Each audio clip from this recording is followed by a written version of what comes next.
In the year 1912, inside a dusty chest of forgotten manuscripts, a man named Wilfred Voynich made a discovery that would haunt scholars for over a century.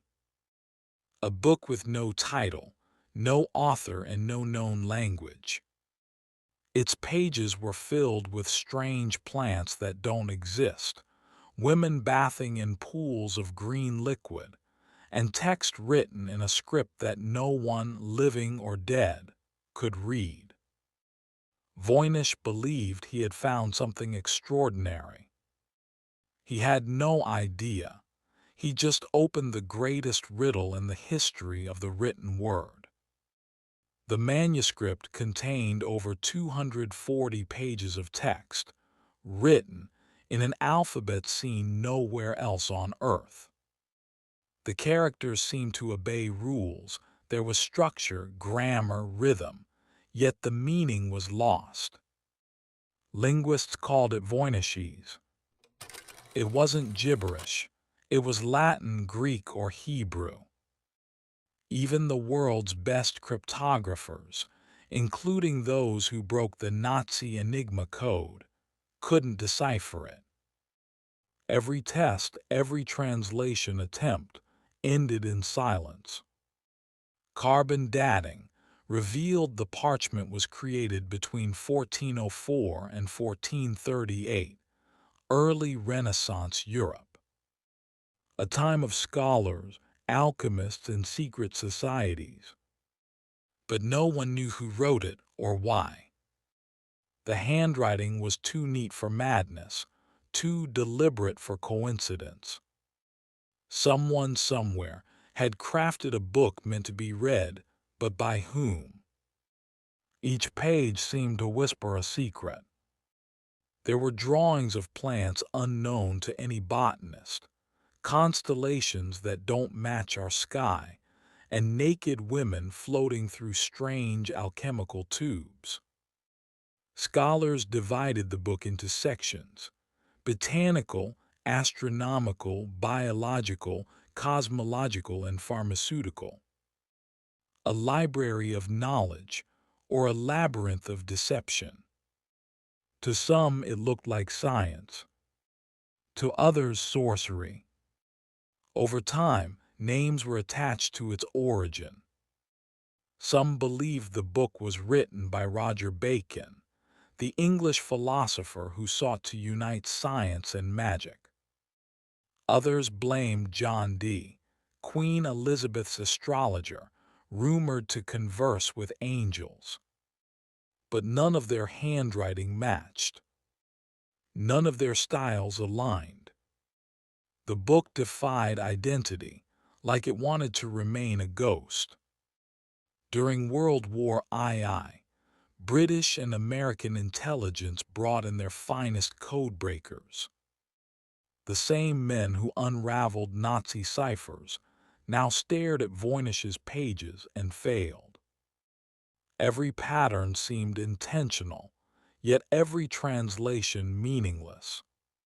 One analyst wrote, "The text has the structure of a language but no soul of one." They began to wonder, was it even human? Some dismissed the manuscript as the product of insanity, perhaps a genius lost to delusion, creating a world only he could read. But experts found linguistic order too complex for madness. The words followed a pattern like a real language, waiting for a key. But no key exists. Not in any tongue, not in any cipher. The Voynich manuscript refused to yield. Alchemists believed the book held the secret to transmutation, the transformation of matter, or perhaps the soul. Its botanical drawings could represent ingredients. Its zodiac charts, timing for celestial rituals. The women bathing in green pools. To some, they symbolized purification, a spiritual rebirth. Knowledge meant only for the initiated. Hidden in plain sight. Fringe theorists claim the Voynich Manuscript wasn't written by humans at all. The plants, they said, came from another world. The symbols, a form of communication unknown to Earth. It was the 15th century's first contact event, hidden in ink. Though ridiculed by scholars, the theory persists. Because the book still refuses explanation, and mystery always invites imagination. In the 21st century, artificial intelligence was brought into the hunt. AI found patterns unseen by the human eye, recurring phrases, linguistic symmetry, structural logic. Some believed it could finally decode the manuscript. But every translation the machines proposed felt wrong. It was as if the book was alive, learning to hide from understanding. Hidden beneath the visible text, researchers discovered faint traces of erased writing. The Voynich manuscript had been rewritten, its first voice silenced. Someone had deliberately covered its original message. Why?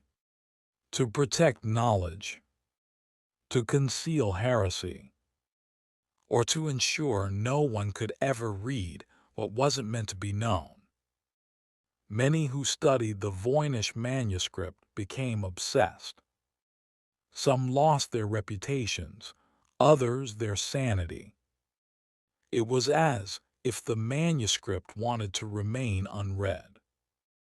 A riddle designed not to be solved, but to consume those who tried. And still, the world cannot look away. Today, the Voynich manuscript rests in Yale University, safe, preserved, silent.